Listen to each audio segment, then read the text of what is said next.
গত জুলাই মাসে কোটা সংস্কার আন্দোলনকে কেন্দ্র করে উত্তাল হয়ে উঠেছিল গোটা বাংলাদেশ।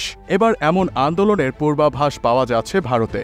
সম্প্রতি তফসিলি সম্প্রদায় ও ক্ষুদ্র জাতিগোষ্ঠীর জন্য সংরক্ষিত কোটা ব্যবস্থা নিয়ে সুপ্রিম কোর্টের সাম্প্রতিক রায়ের প্রতিবাদে ভারত জুড়ে ২১ আগস্ট বুধবার বিক্ষোভ সমাবেশ হয়েছে।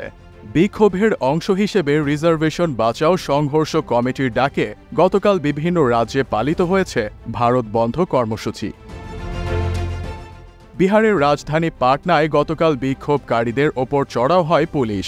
বিক্ষোভকারীদের লাঠিপেটা করে ছত্রভঙ্গ করে দেওয়ার চেষ্টা করে।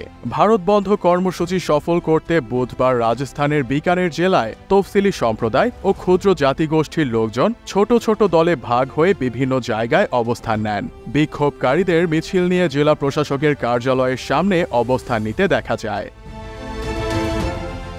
এদিকে একই দিনে ঝাড়খণ্ড রাজ্যের রাজধানী রাঁচিতেও ভারত বন্ধ কর্মসূচির প্রভাব পড়ে। বিক্ষোভকারীরা অবস্থান নেয় শহরের প্রধান সড়কগুলোতে যান চলাচল বন্ধ হয়ে যায়। অনেক বিক্ষোভকারীদের সড়কে টায়ার জ্বালিয়ে স্লোগান দিতেও দেখা যায়।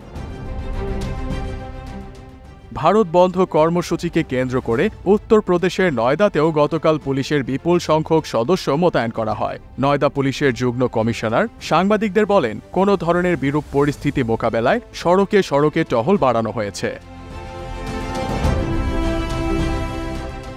কোটা সংস্কার নিয়ে তফসিলি সম্প্রদায় ও ক্ষুদ্র জাতিগোষ্ঠীর বিক্ষোভ কর্মসূচি প্রসঙ্গে ভারতের দক্ষতা উন্নয়ন বিষয়ক প্রতিমন্ত্রী জয়ন্ত সিং চৌধুরী গতকাল সাংবাদিকদের বলেন, সুপ্রিম কোর্টের রায়ের পর আইনমন্ত্রী লোকসভায় বিষয়টি নিয়ে ব্যাখ্যাও দিয়েছেন। এরপর কেন্দ্রীয় সরকারের মন্ত্রিসভাও এ বিষয়ে নিজেদের অবস্থান জানিয়েছে।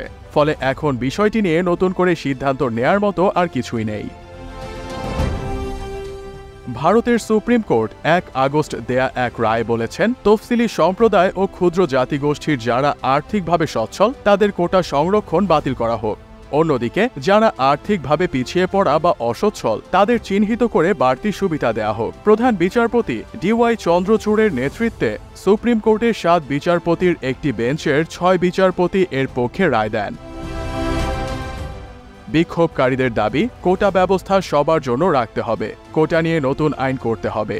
এছাড়া কেন্দ্র ও রাজ্য সরকারের বিভিন্ন দপ্তরে থাকা সংরক্ষিত শূন্য পদগুলোতে অবিলম্বে নিয়োগ দেওয়ার দাবিও উঠেছে বিক্ষোভ থেকে। এ নিয়ে ইতিবাচক পদক্ষেপ না নিলে বন্ধ ছাড়াও ভবিষ্যতে বৃহত্তর আন্দোলনে যাওয়ার হুঁশিয়ারিও দিয়েছে তফসিলি সম্প্রদায় ও ক্ষুদ্র জাতিগোষ্ঠীর সংগঠনগুলো।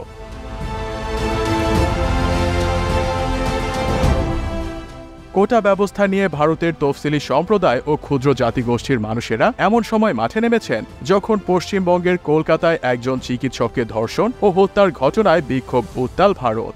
আবার ভারতের বর্তমান উত্তেজনাপূর্ণ পরিস্থিতিকে নেটিজেনরা বাংলাদেশের সাথে তুলনা করে বলছে, ভারতে বাংলাদেশের ছাত্র আন্দোলনের মতো প্রবল বিক্ষোভ সংঘটিত হওয়ার সম্ভাবনা দেখা যাচ্ছে।